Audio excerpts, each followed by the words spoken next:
મકર સંક્રાંતિના પર્વમાં ઊંધિયું જલેબી ખાવાની પરંપરા વર્ષોથી ચાલી આવે છે। ગુજરાતભરમાં લોકો ઊંધિયા અને જલેબીની જયાફત માણે છે, ત્યારે અમદાવાદમાં વહેલી સવારથી જ ઠેર ઠેર દુકાનોમાં ઊંધિયા જલેબીની ખરીદી કરવા માટે લોકોની લાઈનો લાગી છે। તો બીજી તરફ ગત વર્ષ કરતાં આ વર્ષે ઊંધિયા જલેબીના ભાવમાં વધારો જોવા મળ્યો છે। શાકભાજીના ભાવમાં વધારો થતાં ઊંધિયાના ભાવમાં પણ વધારો નોંધાયો છે, પરંતુ ભાવમાં વધારો હોવા છતાં અમદાવાદીઓ ઊંધિયું જલેબીની ખરીદી કરવા મક્કમ બન્યા છે। તો આજે 11 હોવાથી ઊંધિયાની ઘરાગી પર મોટી અસર જોવા મળી રહી છે।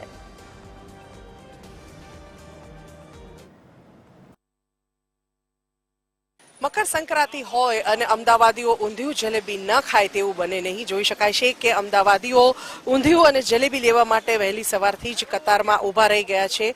ઊંધિયા જલેબીની જ્યાં જ્યાં પણ શોપ છે, દરેક શોપ પર આ પ્રકારનો જ માહોલ જોવામાં આવી રહ્યો છે કે લોકો ઊંધિયું જલેબી લેવા માટે સવારથી જ પહોંચી ચૂક્યા છે। અમદાવાદીઓ દર વર્ષે કરોડોના ઊંધિયા જલેબીની જયાફત ઉડાવે છે મકર સંક્રાંતિ પર, ત્યારે સવારથી જ ગરમા ગરમ જે જલેબી છે તેના તાવડા મુકાઈ ગયા છે અને ખાસ કરીને ઊંધિયું પણ વેચાઈ રહ્યું છે। ત્યારે આવા જ કેટલાક ગ્રાહકો સાથે આપણે વાત કરીશું જે ઊંધિયું લેવા માટે પહોંચ્યા છે।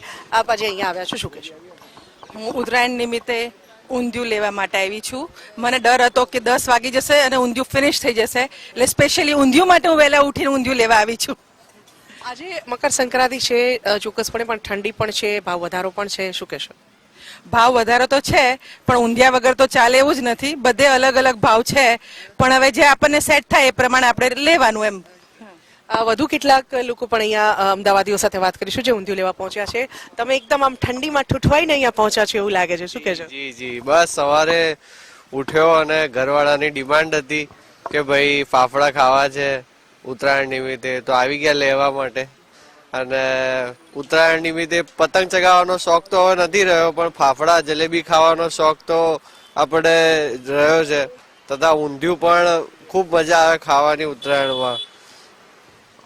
આ હતા ગ્રાહકો જેમનું કહેવું છે કે પતંગ ચગાવવાનો શોખ હોય કે ન હોય પણ ઊંધિયા અને જલેબી વગર ચાલે એવું નથી। જે દુકાન માલિક છે તેમની સાથે આપણે વાત કરીશું। આજે ઊંધિયા માટે તમે અહીંયા વેચાણ કરી રહ્યા છો, શું કહેશો? આ વખતે કેવી ગ્રાહકી છે, કેવો ભાવ વધારો? અત્યારે થોડું વહેલું કહેવા જેવું છે, પણ થોડી 11 આજે 11 છે એટલે થોડી ગ્રાહકીમાં ઇફેક્ટ રહેશે 5-1%ની, બાકી ઓલઓવર ગ્રાહકી સારી છે।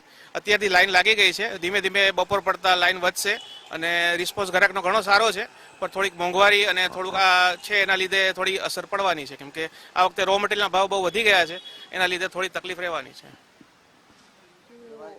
આ હતા દુકાનના ઓનર જેમનું કહેવું છે કે આ વખતે ગ્રાહકીમાં થોડી ઇફેક્ટ પડે એવું લાગે છે, કેમ કે આજે જ્યારે ઉત્તરાયણ છે એ દિવસે જ 11 પણ છે, માટે ઊંધિયું ખાનારાઓનો જે રસ છે તેમાં થોડો ઘટાડો આવે તેવું લાગી રહ્યું છે। અને સાથે સાથે જ મહત્વનું છે કે જે રીતે ભાવ વધારો દરેક રો મટીરિયલમાં આવ્યો છે તેની અસર પણ આ વખતે ઊંધિયાની બજારમાં જોવા મળી રહી છે। કેમેરામેન હેમંત ગાયકવાડ સાથે સોનલ રણકર, TV 13 અમદાવાદ।